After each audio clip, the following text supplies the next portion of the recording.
দেশে ফ্যাক্টর। যাই হোক, সোজা চলে আসবো পশ্চিমবঙ্গের বাদ বাকি কেন্দ্র।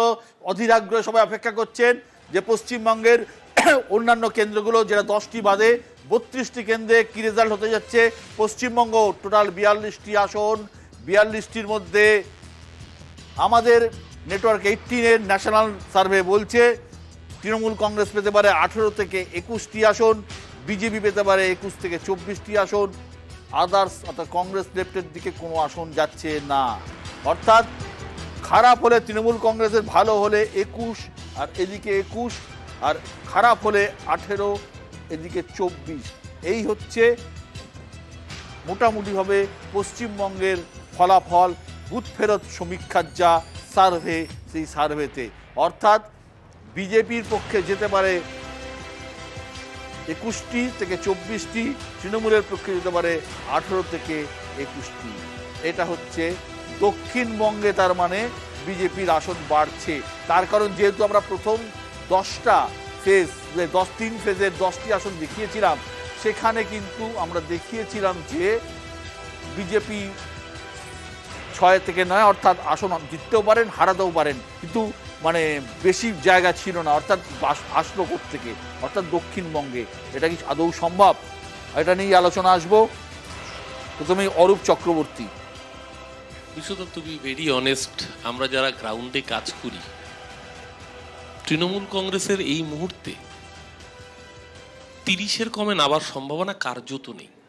কার্যত নেই এই কারণেই বলছি, বিজেপির যে মূল জায়গা ছিল উত্তরবঙ্গ, একটা মতুয়া বেল্ট, আর দ্বিতীয়ত হচ্ছে তপশিলি অধ্যুষিত জায়গাগুলো, অর্থাৎ রাঢ়বাঙ্গ, বাঁকুড়া, পুরুলিয়া, জঙ্গলমহলের বুকে দাঁড়িয়ে ঝাড়গ্রাম সিট তৃণমূল কংগ্রেস একটা মানে থাম্বিং মেজরিটি নিয়ে জিতছে। পুরুলিয়ায় ইন্টারেস্টিং, যেটা আগের দিনও আপনাকে বলছিলাম, পুরুলিয়ায় একদিকে কুর্মী ভোট কেটে নেবে অজিত মাহাতো এবং নেপাল মাহাতো কংগ্রেসের ক্যান্ডিডেট হিসেবে সিপিএম এর সমর্থনে আমাদের বিরোধী ভোট অনেকটা ভাগ বসাবেন, যার ফলে পুরুলিয়া আমাদের জয়টা অনেক সহজ। বাঁকুড়ায় বিজেপির প্রার্থীকে নিয়ে বিজেপির যে অন্তর্দলীয় কোন্দল, স্বয়ং কেন্দ্রীয় প্রতিমন্ত্রীকে তালাবন্ধ করে রেখেছে বাঁকুড়ার বিধায়ক। এই জায়গায় বাঁকুড়া, পুরুলিয়া, ঝাড়গ্রাম, মানে আদিবাসী জঙ্গলমহল অধ্যুষিত এই অঞ্চল, এবং মেদিনীপুর তার সাথে, এই 4টি আসন তৃণমূল কংগ্রেস মানে একদম শিওর শট হিসেবে জিতছে। তার সাথে সাথে যে মতুয়া অধ্যুষিত জায়গা ছিল, সেখানে বনগাঁতে তৃণমূল কংগ্রেস এবার সিটটাকে পুনরুদ্ধার করবে। এটা আমার ব্যক্তিগত মত। উত্তরবঙ্গে ইতিমধ্যে আপনারা দেখেছেন যে বিজেপি তার নিজের আসন হারাচ্ছে। আমার কাছে যদি বলেন, উত্তরবঙ্গে রায়গঞ্জ তৃণমূল জিতছে, বালুরঘাট তৃণমূল জিতছে। আমি যে শেষ করে নিচ্ছি, যেহেতু উত্তরবঙ্গ দিয়ে শুরু করছি, বালুরঘাট তৃণমূল জিতছে, আর জলপাইগুড়ি এবং কুচবিহার, এই 4টে আসন বিজেপির হাতছাড়া হচ্ছে এবং তৃণমূল কংগ্রেসের পকেটে আসছে। আপনি কত বলছেন? আমি তো বলছি 30-এর কমে তৃণমূল নামছে না। দেবজিৎ, মানে দেখুন, অরূপদার সঙ্গে তো এরকম যুদ্ধ করে লাভ নেই। 3 দিনের জন্য একটুখানি খুশি থাকাই ভালো, সবাই খুশিতে থাকুন, এটা আমিও চাইবো। দেখুন, তো ওরকম 42-এ 42, 40 এরকম বলতে তো পারবো না। তবে একথা ঠিক যে 24-এর পর থেকে আমাদের গোনা শুরু হবে। উত্তরবঙ্গে যে কটা সিট আমরা পেয়েছিলাম, ধরুন 7টা তো আমরা জিতেই ছিলাম, তার সঙ্গে আমি প্রথমেই যখন ডিবেট শুরু হলো সেই সময় বলেছিলাম যে আরও 2টো আমাদের ডার্ক হর্স বেরোনোর চান্সেস সব থেকে বেশি, ঠিক আছে।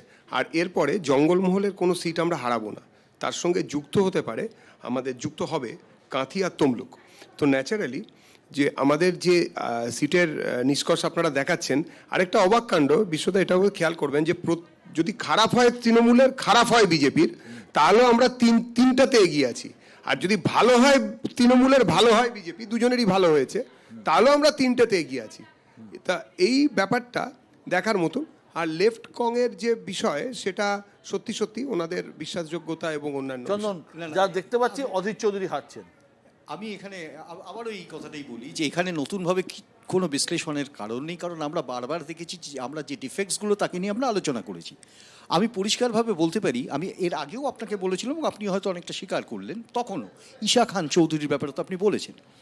আমি ঈশা খান চৌধুরীর সাথে সাথে অধীর চৌধুরীকে, কারণ অধীর চৌধুরীকে যারা জানেন তারা জানেন তার পার্সোনাল, যদি অন্য কোনো নেতা থাকতেন বা অন্য কোনো ক্যান্ডিডেট থাকতেন তাহলে হয়তো একটা প্রশ্ন থাকতো, কিন্তু অধীর চৌধুরীকে পার্সোনালি যারা জানেন, তার কংগ্রেস এবং অধীর চৌধুরীর একটা গ্রেট কম্বিনেশন এবং তার একটা ব্যাপক হেমন্ত impact রঞ্জন আছে। বহুগুণে আমি এলাহাবাদ এখনো- হেরে গিয়েছিলেন। না, সেটা হারতে পারেনি, এ তো ইন্দিরা গান্ধী হেরেছিলেন, সুতরাং এটাকে সামনে নিয়ে আসাটা না তবু হেরেছিলেন। আনাটাই ভালো।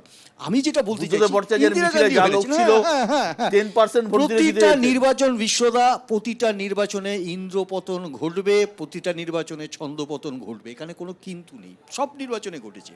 বিজেপিও জানতো না 18টা সিট কিভাবে আসবে, ঠিক এই মুহূর্তে বিজেপিও জানে না।